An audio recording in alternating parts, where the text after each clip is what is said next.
Hi, you're listening to the Professional Speaks podcast with me, Craig McKellar, your host.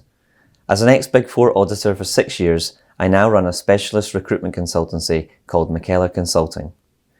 Throughout this podcast, I speak to senior leaders from the professional services community, past, present and future. These leaders work in accounting and finance, audit, tax, corporate finance, consulting, legal and investments. In the comfort of their own office, I will be posing questions to our guests to gain insights from them across a variety of topics, including balancing work and life, mental health and mindset, risk-taking, and effective leadership. These insights will help us learn, be inspired, grow, and ultimately succeed in what we want to achieve in our careers. Here's what's coming up on today's episode. Do you know, for the past few years in particular, we've all been talking about diversity a lot, rightly so. You know, we've needed to do that. Yeah. But for me, that only takes you part of the way. Unless you're inclusive with that diversity, you're not doing the full thing. And that's really important to me, really important to me. I think there's a number of different ways you can be inclusive and take steps to make sure you have an inclusive team or inclusive environment. Actually, that's the first bit. It's making sure you've got the right environment at work. It's a safe environment where people feel they can be open and honest. Today I am joined by Vishal Chopra, who is particularly well known in the Scottish and UK markets for tax. His career has been working in practice for the Big Four and large mid-tier firms, and he first became a partner in his 30s. Now Head of Tax for Scotland at KPMG, Vishal shares his experience on the journey to partnership, what it's like in his role, and how to create an inclusive culture.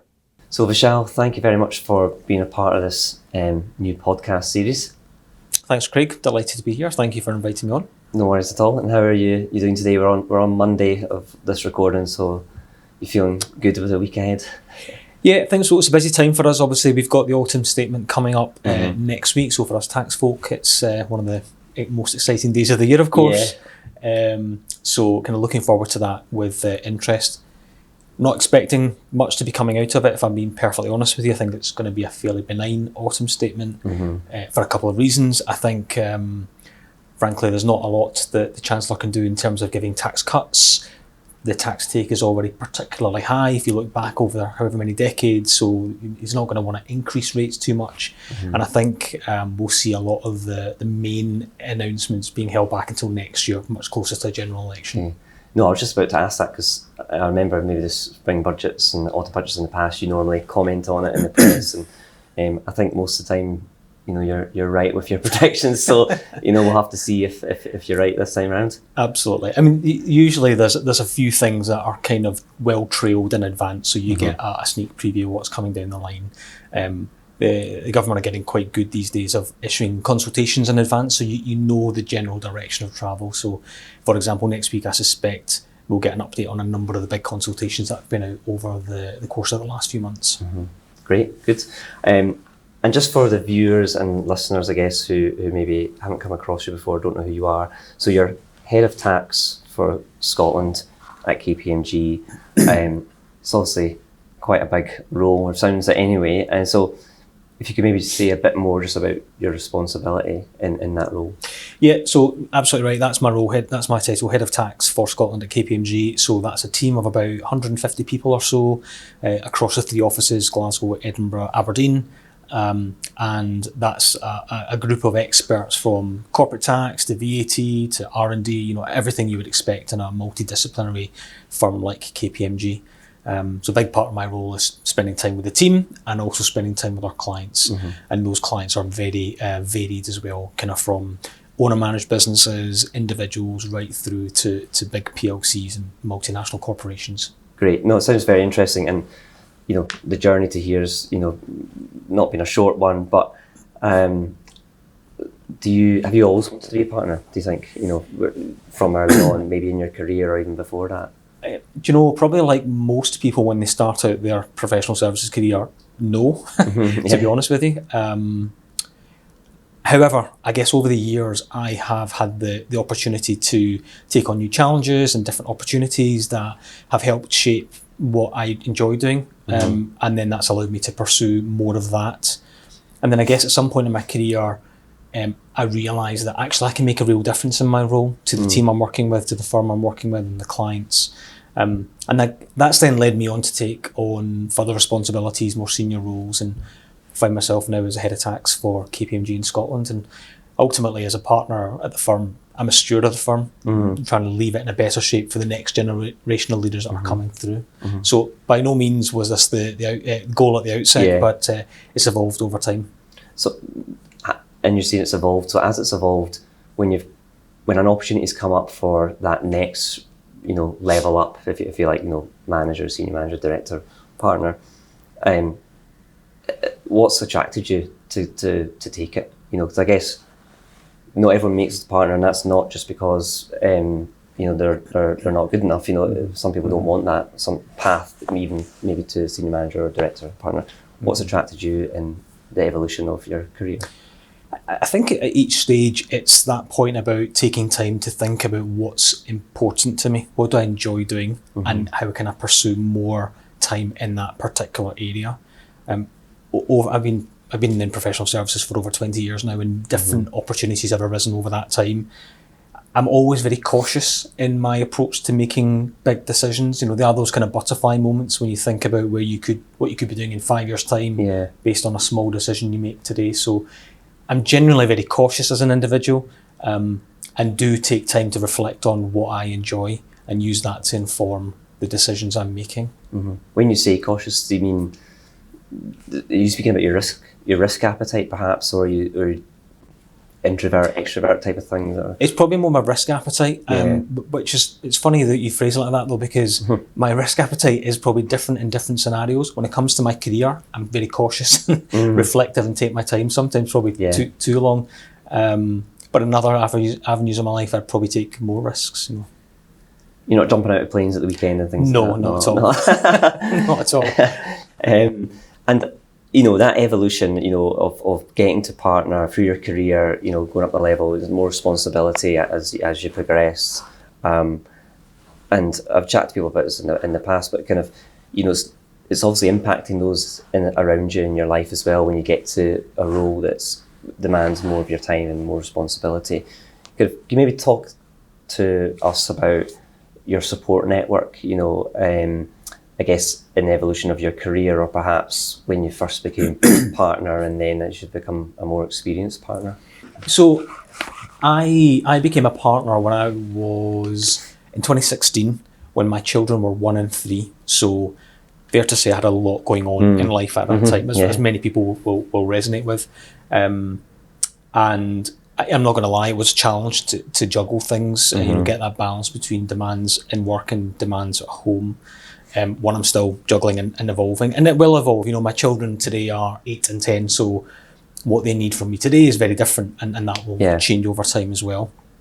Actually, she'll be listening to this podcast. I should start by saying the strongest support I've had over the years is my wife. Of course. But, actually joking aside, she really is. Without the support of my family, I wouldn't have been able to achieve half of the things I've done over my career today, and I'm really grateful for that. Really grateful as well for a strong group of partners that I work with, strong team that I work with. You can't underestimate the power of that collaboration and that support you have around you on a daily basis. If I look more widely across my network, there'll have been people I've pulled on for support at different times in my career. Maybe they were at the same stage in their career, or maybe they were going through similar challenges, in terms of having a young family and finding that balance.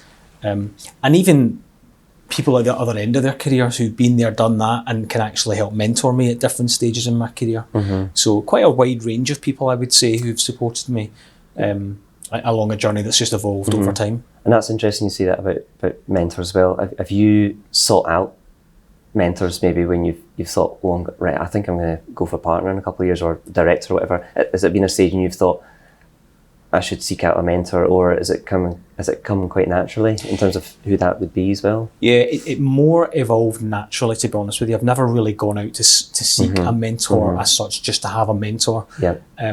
But there came a point in my career where I realised I could do with some external support. So the person who now I speak to regularly doesn't work at KPMG, but is someone who's been in professional services. So has been there, done it, is now retired. So someone I meet up with periodically, and it just kind of evolved naturally because I know him so well, trust him, and then he was quite keen in his retirement years to spend time with me, helping me through my journey. Can I just ask on that, when that person was first your mentor, were you working in the same firm, or were they working elsewhere? Because sometimes people think if they have a mentor, like, it has to be the company they're working in, or you might think the opposite, it has to be someone outside of the firm. In my particular case, it was someone in a different firm at the time, but I guess it doesn't need to be right. I think it really comes down to what it is you're looking for from that support relationship and what that person can offer. The right person might be in the same team, in the same organisation, or external. So, similarly, I've got people within KPMG who help me in different ways. And on the work and life balance, you're saying about the support network as well. Again, work and life balance, people think of that as different things. To you, what is that? Having a balance between work and life. It's probably a number of different things. Part of it's definitely about balancing the demands at home with the demands at work, and being around to spend time with my children whilst they're young. They are still young and they do still want to spend time with me. I know that won't last forever. So making the most of that while I can. Partly it's around managing my own energy as well. And as the years have gone by, I've become increasingly aware of the need to do that. And you notice when you're operating suboptimally, and you can take steps to try and rectify that. Does that happen when you maybe the balance is, too much on work or not enough on work? Would you say, and you're not getting enough of a break to re-energize yourself? Or? I think that's right. It's identifying how you're spending your time. My team here, let me say this all the time. It's time is our most limited resource. If you think about it in many different ways, and therefore how we spend our time is hugely important. Who we spend it with, what we do with our time. And so if I look at my calendar for a particular week at work and I've had a very, very busy week, I'll generally get to Friday and feel tired at the end of that, mentally exhausted. Maybe physically, if I've been travelling around, seeing clients or whatever it may be, or visiting teams in different offices. So it's now about recognising the signs and taking steps to address that during the week if I can, or making sure at the weekend I've got downtime to recuperate as well. Yeah, that's important. And just as you were saying before that as well, you've been in professional services for 20 years, and everyone knows professional services, it's demanding. It's not a 9-to-5 job, whether you're in tax or you're an auditor in corporate finance or whatever. So how do you, I guess, keep going? How do you must be something that you enjoy about professional services, despite the fact that you through your career you're having to juggle the demands of it. Well, I think you've kind of hit the nail on the head. You have to enjoy it for the first thing. I think if you're in a job that you enjoy, finding that balance, making things work is so much easier, and I've been fortunate to have that through my career, which is really good. I think it's also just being flexible in what needs to happen. As I alluded to earlier on a week-to-week basis, what I need from that balance will differ, and that might be driven by a trip to London because I need to go and see a client for a couple of days, or something that's happening at home. My kids are big into tennis right now, so if they've got competitions or lessons or whatever, then that might be taking up some of my time at the weekends. So it's about being flexible around these things. And I maybe just didn't ask it, but what do you enjoy about professional services then? You said obviously you've been in it 20 years because you enjoy it, right? I'm guessing I'm assuming the career progression is one good thing about it, but what is it you enjoy about working professional services? I'm generally quite a sociable person, so I like spending time with people, I like getting to know people, I like getting to know my clients and their businesses. From a work perspective, I really like the problem solving aspect to what we do, identifying the problems with clients and helping find the solutions, connecting dots, adding value to the business that way. I really like that part of professional service and the variety that brings as well, which you will get in an organisation like KPMG, the different type of clients and problems that I alluded to earlier on. I like working with a wide variety of different people, with different backgrounds. They'll have different personal career and development opportunities and needs. I like seeing that over the years, and I like the professionalism aspect, if you like. Firm like KPMG, it takes you 2 seconds to tap into the subject matter expert or the team that are the deep experts in whatever problem your client might be facing at that particular time. I really enjoy that, and I guess that feeds into the last bit for me is continual learning, which you get in professional services. So 20 plus years in KPMG or in a professional services firm, I'm still learning all the time. Technical, of course, because the law's changing all the time, but also softer skills, and that will continue right through the rest of my career. Now that's one aspect of professional services I think a lot of people sometimes don't think about, that dealing with clients, you're dealing with lots of different people, so it can be quite challenging at times, so a lot of people like working with clients because they maybe, they like people and things, but not everyone you engage with is maybe going to be a positive experience all the time. So if we maybe focus on, maybe because you've just talked about there, you're continuing to learn, and there'll be points in your career where you've had to learn from experiences that maybe haven't been so positive. With clients, has there been, or are you able to share anything about clients that let you down or lied to you or something like that? That obviously you can't mention the names of the clients, but has there been any instances like that, and you can think of what you learned from it? Yeah, I guess first and foremost, I look at each one of these situations as a learning experience. Yes, it's disappointment in the moment, whether you've lost a piece of work or whatever it may be, but it's a learning experience, and it's how you react to that and how you take that into the next opportunity, which is what really matters to me. If I think about losing a piece of work, these things happen from time to time, and I'm quite competitive. I never like to lose a piece of work, but it happens. Or you have to turn down a piece of work for a particular reason. Maybe you don't have the right skills or experience at a particular time.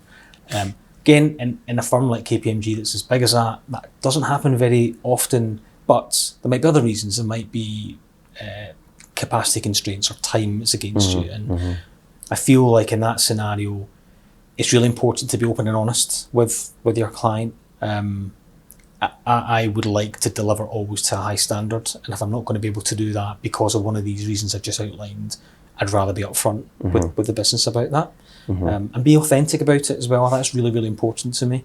But as I say, it's then taking that learning into the next scenario and building on that. So you don't want to give us an actual example of a time when there was a bad experience, but you're saying that you can learn from times, like you're saying, when you lose work perhaps and it didn't go the way that you wanted it to go. Yeah, I think so. I mean, I'm sure no client's ever lied to us. But look, things happen from time to time. You're working on a project and milestones are missed, or whatever it may be, and I think it's just, for me, having that very clear and open communication with the person that you're working with. I guess we're all trying to achieve the same outcome if you're working with your client or whatever it may be. So how can we get this back on track? How can we learn for the next project that comes up? Okay, no, that makes sense. And I guess, sticking with the theme of, professional services, and you've been in it for 20 years, you've obviously had, or you must have had, opportunities to explore other paths, so in industries as people call it, and so maybe to go and work in-house for a company at different stages. Have you had those opportunities, or is there anything you want to talk about? But I guess my main question with it though is kind of, why have you not taken those paths and stayed in professional services? I mean, I guess over the years I have had opportunities to do that. And in each scenario, it kind of comes back to what I was saying earlier on, in terms of my approach is to be very reflective in terms of what's important to me, what I enjoy doing, and the particular opportunities that have come up along the way are not ones where I thought I can see myself doing this to advance my career. In fact, it's the opposite. When another opportunity's come up to advance within professional services, actually that's been more attractive to me, and that's the decision I've therefore taken. So I guess your advice to, if there's people in professional services, it doesn't have to be in tax, but they're at a point where they're thinking, do I go and try industry? Do I stay put and go up the ladder? What would your advice would be? It's each to their own. It's what you enjoy, and if you have aspirations to progress, you'll know which is the best one. Or yeah, I think if you're working in professional services, that's a kind of fork in the road that you will come across at some point, most likely. Yeah. It's not going to happen in the early years because you're still really learning the trades, learning the technical, and so on and so forth. But at some point, you get to a stage where you start to think about what really matters to you, what you're passionate about, where you want to spend the next stage in your career. And at that stage, frankly, for some people, the right thing is to have, let's say, an industry role, an in-house role. For others, it's to stay within the profession and pursue their career. There's no right or wrong answer. It generally comes down to personal preference. I think, in the world we live in, we need people doing all of these things for it to work properly. Yeah. And just going back to also your responsibility of head of tax in Scotland. So I think there's 8 or 9 different specialist departments which will all have their senior figures, their heads of that report into you. How do you kind of go about conversations with those individuals around, I guess, strategy for and making improvements in, I guess, the firm's goals and things, without them being defensive as such, because it's their area, they're a specialist in it, maybe you're not. Yeah. I guess it starts with everyone having a common goal. We're all working towards the same thing. And so when we start our financial year, we do sit down and we talk about what the business plan is for the year ahead. And that will be common across the different teams that you've just referenced. Each individual team will then have their own nuances. This particular team might also want to focus on X, and that particular team might be thinking that Y is a thing for them to be working on. But ultimately, we have the same outcome, the same aims rather. We're all aiming for the same outcome here. And then that means we're all moving in the same direction. My role thereafter is largely around keeping in touch with the different teams to find out what's going on, how are things progressing, where are the challenges that we can take steps together to overcome, what's really working well that we can leverage in other parts of the business. So I'm coming at it from a position of being inquisitive, but trying to support as well. Ultimately, though, empowering those teams, people at all levels, empowering people in those teams to implement the business plan in their own way, because everyone plays a part in that. And if we set out that vision up front, this is the team business plan, it kind of drills down and everyone knows what their role can be in delivering that. Okay, and would you have those conversations individually, or is it 8 or 9 people sitting around the table and talking about it? Yes. Yeah, okay. all of the above. So, there's no one size fits all. I think sometimes it's one-on-one conversations, sometimes it's part of a bigger group. We get together as a leadership team, for example. It's about creating an environment there where people are engaged, they can contribute. We can talk about what's working well, we can talk about the areas that are not working so well that we need to take steps to improve. But it's about empowering people and engaging people. I certainly don't have all the answers, and I don't proclaim to have all the answers. So we regularly seek feedback in different ways from our team to learn and listen to what's going well and what needs to be improved. Is it true to say, though, that there comes a point where you're the key decision maker? So maybe you and another senior person are talking about something. Perhaps there's a different sort of opinion. Not an argument or anything, but difference of opinion, and you've just got to make a call on it. And there's ever instances where you may have to make a decision that is not favoured by the other person. Yeah, absolutely. And it comes with the territory. Sometimes when you're in these leadership positions, you've got to make decisions that not everyone will like. My approach to those scenarios, or where you are having a conversation, there's a difference of opinion, is to consult widely. Again, I don't have all the answers. My view is not necessarily the right view. So if you're consulting widely from a diverse pool of people, you're going to get a diverse group of responses coming back to inform that decision. And don't rush, don't rush it. Kind of my career decisions, don't rush into those decisions. I think about it long and hard before we act.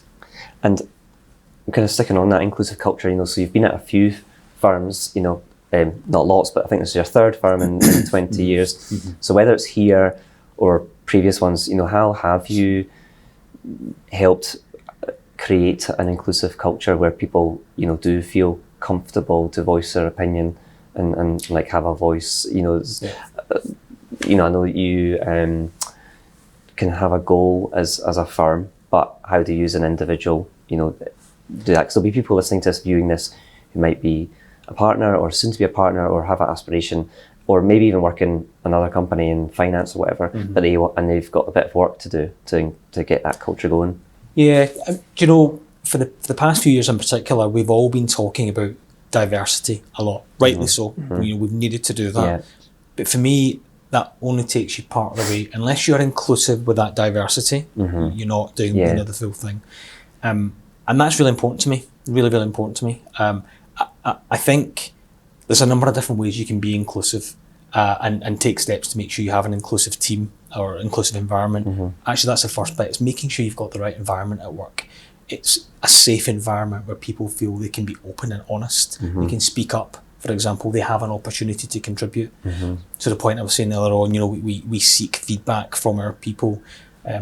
We have a number of different employee forums, for example, so nationally, our people can get involved in these forums and be the voice of the 17,000 plus people across the UK at KPMG, speaking directly to the leadership team about the things that matter. So that's one example. There's a bit in there as well about personal bias, understanding what that looks like. And of course that can be conscious or unconscious. So knowing what that looks like.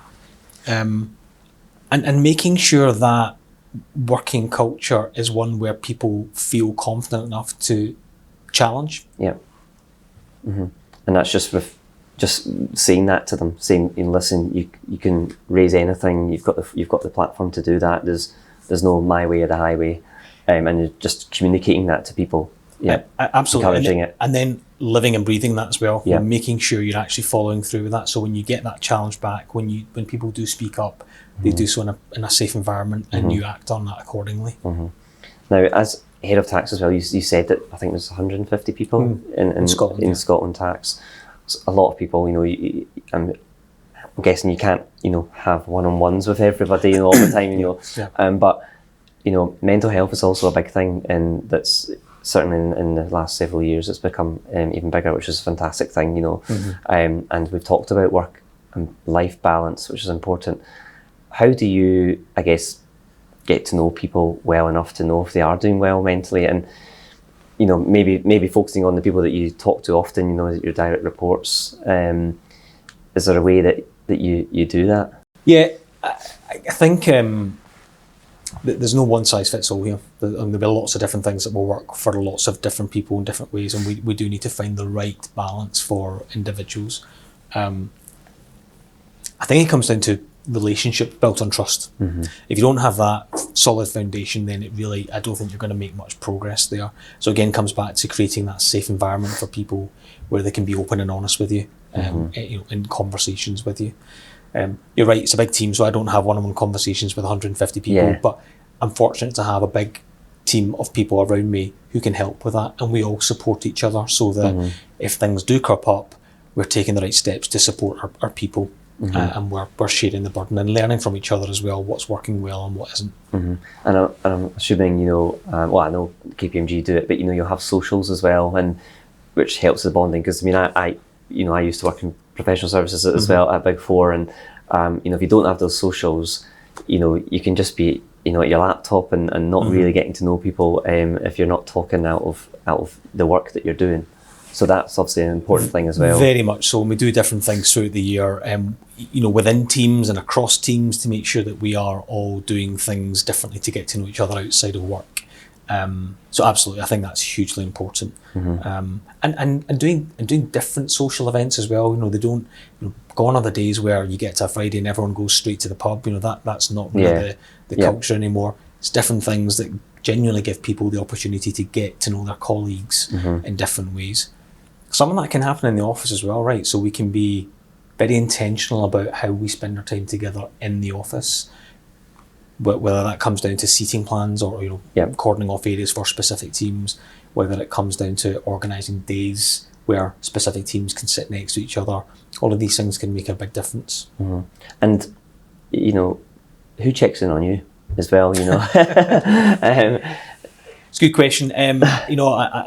I'm fortunate enough to work in a big leadership team at KPMG, so I do have the support of people, my peers down south, for example, who look after the other regions, or people looking after different teams. But even the guys locally, to be honest with you, the leadership team that I work with in Scotland is a huge support for me, and I lean on them regularly in work. So understanding people, having yourself understood, I guess, having that culture, that platform to be open, to be vulnerable, to be transparent is really important in companies, and having the social aspects is important to develop those relationships and that trust as well. So obviously, working with people is a really important thing, and in your role and in maybe previous roles, you would have had responsibility to build teams as well. So kind of talking about hiring the right people. If we're focusing on maybe senior people, if you're hiring senior managers or directors, people who are maybe potentially a few steps only away from a partnership role, what do you look for in people that come in at that level? That's an interesting question. I guess part of it's definitely the technical side of things. In my world as a tax advisor, that's important. It kind of needs to be a given at a certain level. We test that, of course, do competency testing, but if you move beyond that, a big part of it is the fit with the firm, the culture. So we get to know people who are interviewing for roles at KPMG. Big part of it is diversity as well. We want people from diverse backgrounds, and I've been at KPMG for the last 3 years. If I look at the people we've recruited in that space in this team, they come from all backgrounds. People who are coming from other professional services firms, from roles in industry, from other countries. They've travelled and relocated to the UK, so they're bringing different things to the table as well. And it is largely around the different skills and experiences they bring, which are really valuable. It doesn't need to be that you've got to be an accountant, studied a degree at university, and so on and so forth. It's having that diverse pool of skills. And if somebody, so you're looking for technical competence, you're looking for diversity of skills and backgrounds and experiences. But if you're looking at somebody who could be, next year's director or one day a partner, what is it you're looking for in those people? So for listeners and viewers who have these aspirations, what are partners looking for apart from technical competence and I guess diversity of experience? What advice maybe would you give people to work on? I mean, it's probably no surprise that some of the things that are important to that role are what we've touched on so far here today. Things like spending time with clients, having that inquisitive nature, being passionate about growing and developing the team. All these kind of things really start to make you a great leader, and are attributes that if someone's on that journey aspiring to get to that leadership level, it's worth thinking about at an early stage. How can they get those opportunities now to put them on the right path so they're in the right place at the right time? And obviously not everybody wants to progress, or it can change. They might not want to when they do, or they do and you don't want to. So for those people that you invest in, do you find that people are quite upfront about, I want to get to that level, or I don't want to get to that level, and then it's okay for you, or it makes it easier knowing? Or I think for the most part, people probably don't know where they want to get to, and that's perfectly fine. Actually, that's more often than not the case. our job, and we spend a lot of time doing this, is trying to be proactive with people around their career development and understanding what makes them tick and what they're passionate about and what they want to do less of, and taking steps to make sure they're working in the right space within the business. So we've got a great track record. If I think about people in my team who've gone on to do different roles within KPMG, for example, quite varied, not necessarily a tax role in another part of the business, but things that are a wee bit left field. But it's all stemmed from early conversations to understand what they actually want to do. Where do you see yourself in 5 years' time? Where do you want to be? Well, let's start today to map that journey for you and give you the right opportunities. So I don't think it's necessarily a bad thing that people might not know whether they want to get to partner or not. It's about the journey and the career and the role and the opportunities that they're given along the way. And when people at those levels, let's say, in any good business, there's good people, and sometimes those good people want to leave, for another opportunity elsewhere outside the firm. How do you deal with that, particularly if it's somebody that you thought would be brilliant for the next step up, or they're brilliant because they're really developing the team, and now we're losing them? How do you deal with that?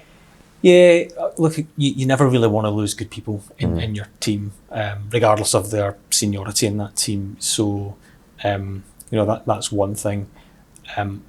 Over the years, I've seen some really good behaviours, but I've also seen what I would call poor behaviours, where people have resigned and how others have reacted. And I use that to inform how I now treat people who resign from their current role.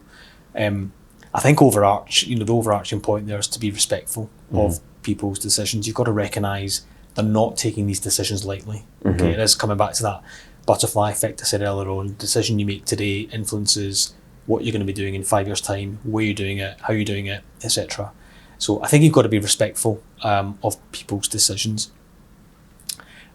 A big part of being a leader is supporting people with their personal development, their career development, and therefore understanding what the right thing for them is. Sometimes the right thing for them is to move into that other role. It might be in a different team within your organisation, it may be external to your organisation, but actually just thinking about what the right thing for that person actually is.